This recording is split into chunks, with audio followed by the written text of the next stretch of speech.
मैं आपके सामने कुछ तथ्य बता देना चाहती हूं,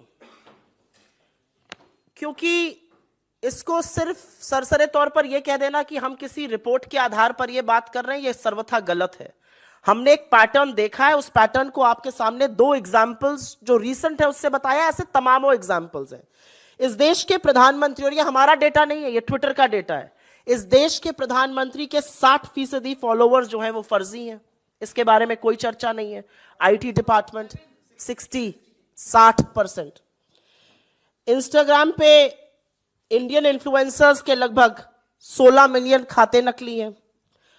रिपोर्ट में बताया गया कि करीब 18,000 ट्विटर अकाउंट बीजेपी के फेक न्यूज फैलाते हैं। 18,000 ट्विटर अकाउंट हैं जो उसको एम्पलीफाई कर रहे हैं। ये किसके ट्विटर अकाउंट है? ये किसने खोले? ये कौन संचालित कर रहा है? ये बीजेपी के फेक न्यूज सरगना टीम फैला रही है या ये इजराइल की कंपनी इनकी मदद कर रही है? ये तो बताना ही पड़ेगा। और सबसे बड़ी बात इसमें यह है, जो आपने पूछा हम क्या चाहते हैं, हम ये चाहते हैं कि सरकार अपनी चुप्पी तोड़े। आप पेगासस पर भी चुप रहेंगे, आप इस पर भी चुप रहेंगे, तो आपकी भूमिका क्या है लोकतंत्र को बचाने की? मुझे लगता है चुनी हुई सरकार लोकतंत्र की प्रहरी होनी चाहिए। आपके ऊपर आक्षेप बहुत गंभीर लगा है।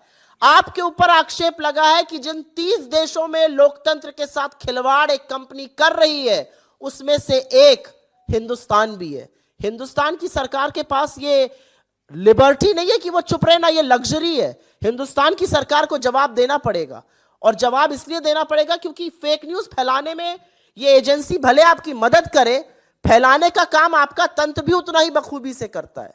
और जैसा कि पवन जी ने कहा कि अफवाह को एक तरह से आप मिलिटराइज कर रहे हो। उस अफवाह को आप किसी रूमर को, किसी अफवाह को एक तरह से वेपनाइज कर रहे हैं, और उसके चलते बहुत सारी दुष्परिणाम देख रहे हैं हम समाज में। तो इस पर सवाल कैसे नहीं पूछा जाएगा? This impacts India's electoral process directly and there should be a probe.